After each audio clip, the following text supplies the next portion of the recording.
Are these people insane? Are these globalists trying to start World War III while at the same time intentionally driving the United States into the ground? It sure as heck seems that way. And Putin and China, by the way, are watching us dig our own graves. This, of course, will completely alter the global world order. And Putin told Tucker Carlson exactly that. Don't you have anything better to do than meddle in Ukraine? Don't you have a wide open southern border? Don't you have anything better to do? You have issues on the border, issues with migration, issues with the national debt, more than $33 trillion. You have nothing better to do, so you should fight in Ukraine? Over the past few days, we've gotten our clearest sign yet that the United States and NATO are getting increasingly desperate to hang on to their global hegemony. We'll get into these big developments here in a second, but first, last April, something stunning happened that didn't get any attention on American television. Why would it? After all, it happened in Poland. During a televised address, Poland's president went on the air and shocked Western allies when he said that if we lose Ukraine, this will end the West's golden era. Quote, the defeat in Ukraine could be the beginning of the end of the golden age of the West. In other words, it's not about Ukraine at all. Ukraine is simply a metaphor for the end of the United States dollar dominance and the end of Western hegemony. This will end Western dominance and give rise to a new world order led by BRICS nations. And that's why desperation has now set in like never before. This week, Sweden joined NATO, ending 210 years of neutrality. Sweden officially joined, and their minister is here tonight. And they stand up. What were they thinking? Bullied by the West, probably, to take this position? Sweden just shot itself in the foot. NATO now fully right on Russia's doorstep. That will most assuredly lead to a direct hot war with Russia. As Tucker pointed out, this is exactly what they want after all. No, what are they going to do? They're going to go to war with Russia is what they're going to do. There will be a hot war between the United States and Russia in the next year. And really? Yes, of course. They want it anyway. We have a saying on this show that desperate people do desperate things, and right before the empire falls is when things turn the bloodiest. Look at the fall of Rome, bloodiest time in their history. Look no further than Ukraine. The war is over. Zelensky has successfully killed over 500,000 Ukrainian men after he trashed the peace agreement that he signed, which would have saved those men's lives. Instead, he completely destroyed his country. And now is when things will become the bloodiest. Instead of surrendering, as former U.S. Marine Scott Ritter told me this week, the bloodiest and deadliest part of this war is now coming. I will make this point over and over again. The bloodiest month for Americans in World War II on the fighting the Germans wasn't D-Day, wasn't June, it wasn't December 44, Battle of the Bulge. It was April 1945, the last month of the war. That was the bloodiest month. As the Germans were defeated, as they were dying, as everything was finished. It's hard to kill a man, Clayton. And a desperate man will fight desperately. The Ukrainians will put up a resistance. They've shown that. There are many desperate people in Ukraine who are capable of desperate resistance, but they will go the way of the Nazis in 1945. They will all die or surrender, one way or the other. This war is over. There's nothing that can happen to change this around. There is no miracle weapon. There's nothing the West could do. The West can cause more people to die. I mean, that's the tragedy of this for Macron and the other European leaders to say we want to help Ukraine, but all they're going to do is guarantee that another 100,000, 200,000 Ukrainians die. That's it. So Zelensky could have kept what land he had left by signing a peace agreement, but instead, as the Wall Street Journal reports this week, Zelensky is doubling down, demanding more money and weapons from NATO. Now, with the help of the United States, they're going to start to build concrete fortresses. Yes, castles. Just like in medieval England. I suppose they'll start building massive Nazi-style pillboxes like they did on the beaches of Normandy against Allied forces on D-Day. The last time NATO helped build a fortress in Ukraine, it was in the heavily fortified town of Avdiivka. Now, NATO and the U.S. built that. They did all the fortifications and totally made that like a stronghold for Ukraine. And then guess what? The Russians just totally destroyed those defenses. Russian troops have been on the offensive around Avdiivka for months. And tonight, President Putin has congratulated them for taking complete control of the town. And in 1 week alone, 2,800 Ukrainian men were killed. 2,800. That's the equivalent of the number of people that died on 9/11 in the United States. 2,800. 1 week. Yeah, so let's do more of that. Are they insane? This week, a drugged-up President Biden delivered his State of the Union address, which is, of course, a speech about the United States of America, but he sure made a point to ask for more money for Ukraine. Ukraine can stop Putin if we stand with Ukraine and provide the weapons that needs to defend itself. So far, Congress has turned down any extra money for Ukraine. The Democrats in the Senate approved it, but Republicans in the House are using it as leverage for the U.S. border, and things aren't going well. The British are urging Americans to send more money to Ukraine right now. Britain has announced its package of £2.5 billion. The European Union has passed its package now of many billions of pounds. And of course, right now in Congress, the American support for Ukraine is being debated. And I urge those congressmen and women to pass that bill, to provide that money. And fancy pants French President Macron says the West needs to step in to save Ukraine. That if Russia advances towards Kiev, the West will need to step in and stop him. Good luck with that.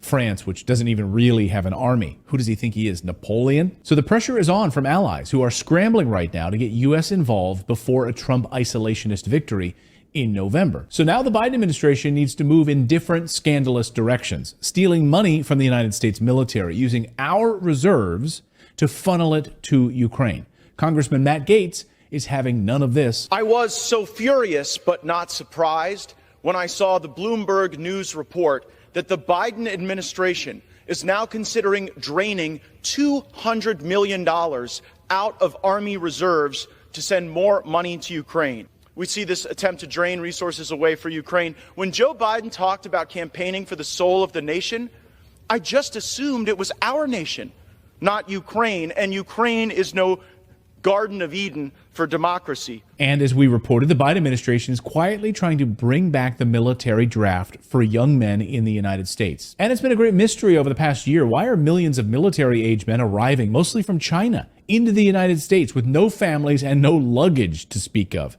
And they're given money and refuge in the United States. Well, I think now we know exactly why. Why is this happening? We know it is because here's Senator Dick Durbin on the floor of Congress explaining why they're here. Says that if you're an undocumented person in this country and you can pass the physical and the required test, background test, the like, you can serve in our military, and if you do it honorably, we will make you citizens of the United States. So yes, give them citizenship if they join our military. As President Trump said this week, the world is laughing at us right now. They are watching us collapse in real time unless we have massive change in Washington. So the world is laughing at us. The world is taking advantage of us. Bring our money back home. Stop sending it to Ukraine. Stop sending it to Israel. Israel, by the way, a country that has a space program and a budget surplus.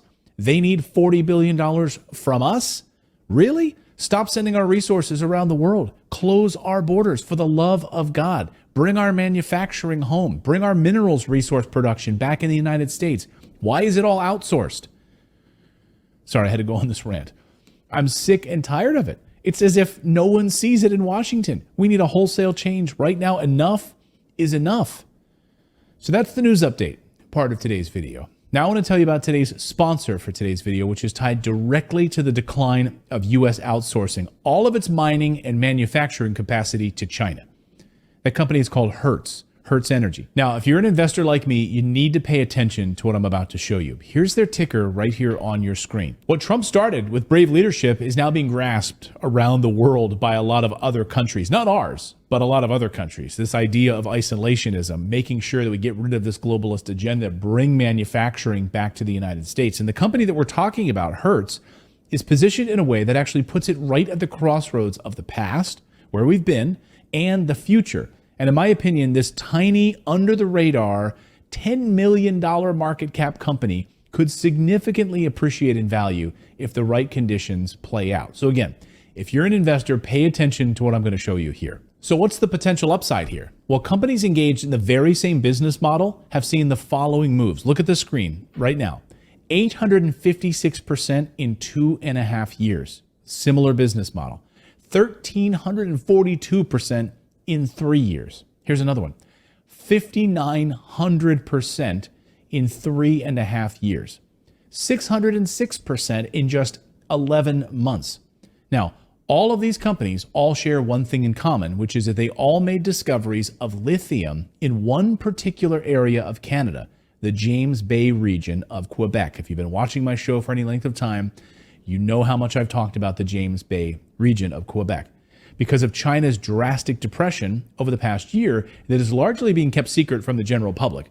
The price of lithium has suffered tremendously. One of the most dramatic price plunges of any commodity that I've seen maybe in my lifetime, or at least 20 years of investing. Lithium has plunged dramatically thanks to what's going on in China. So in the short span of just 14 months, the price of lithium crashed from 600,000 to 100,000, an 85% drop. This had a monumental impact on lithium companies, with many going totally out of business. Others were forced to halt all of their operations, lay off employees, cut exploration budgets, or raise money as much as they could at all sorts of horrible and depressed valuations. So in other words, a lot of these lithium companies got totally screwed. Out of the ashes of this brutal bear market, I found a gem of a company. Because think about it, are we going to suddenly stop using lithium? Of course not. So I'm looking for the best opportunities here. And this one offers an unbelievable repeat of what you saw above because of this tiny $10 million market cap company whose market cap is just a fraction of those that have made discoveries in the James Bay region. Now, this region is hugely famous around the world for its riches for the minerals that make hard rock lithium mining. And the company I found owns 2 district-scale projects in the area right next to Rio Tinto's projects and the Patriot Battery Metals projects, 2 of the most prolific projects in the region. Yes, this company's projects are next door to them. Now, I've studied this company for many months, and during my research, several critical developments have happened that led me to this point where I'm announcing that this is my #1 lithium stock for 2024. So pay attention for the next 90 seconds, and you'll realize there's no company like this, in my opinion. So number 1, the market cap of this company is only $10 million, and it just closed a $2.5 million funding round back in November. This is great, but it's only the tip of the iceberg because the CEO, Kal Mali, also owns 2 venture investment companies that are well-funded and that provide Hertz, the company we're talking about, with financial support, unlike the scores of troubled and paralyzed lithium explorers who are starving for funding right now. So Hertz Energy is well-funded and ready to take full advantage and capitalize on the distressed circumstances right now. To me, this is a top-notch moat that they've built around their company. They're going to be charging ahead while others are treading water right now. Number 2, the CEO and his team have just acquired a uranium project in Canada that was explored and had exciting results back in the 1970s.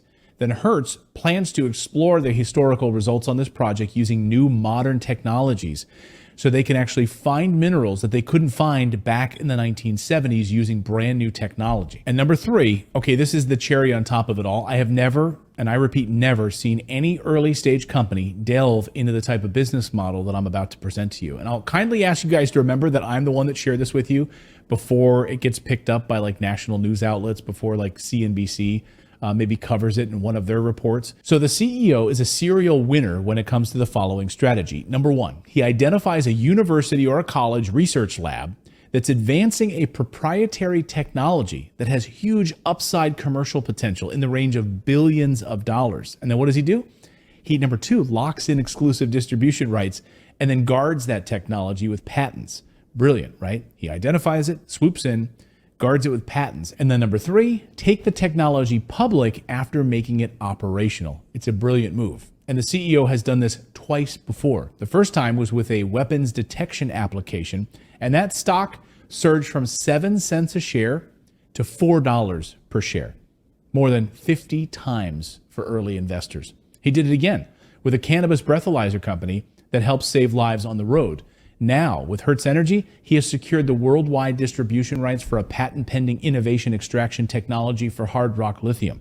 No one else has this tech, and he'll have the patent. So with Penn State's breakthrough, the idea is to dramatically lower the cost of extracting lithium components from the rock. And you're among the first in the world to know about this, by the way. Just think of everything I've just told you today. Number 1, they have 2 highly prospective lithium properties in the James Bay region of Quebec, where discoveries worth billions of dollars have already been made in the past 3 years. Number 2, they just announced the acquisition of a historically demonstrated uranium project from the 1970s that has district scale potential and that makes this company a diversified energy play. And number 3, they have a patent-pending innovative extraction technology being developed in tandem right now with Penn State University. So here is their ticker on your screen again. It's my number 1 energy stock for 2024, bar none, with an exclamation point. Right now, the stock is trading for pennies, as you can see, fractions of a penny. And thanks to worldwide lithium prices plunging, it's at a huge discount right now, down 98% from recent highs. So if you want to pick up a few shares of this stock, you're going to need to use one of the bigger brokerages like E-Trade or TD Ameritrade. So I'll have links to their latest lithium reports in the description below, and we will see you next time, everyone.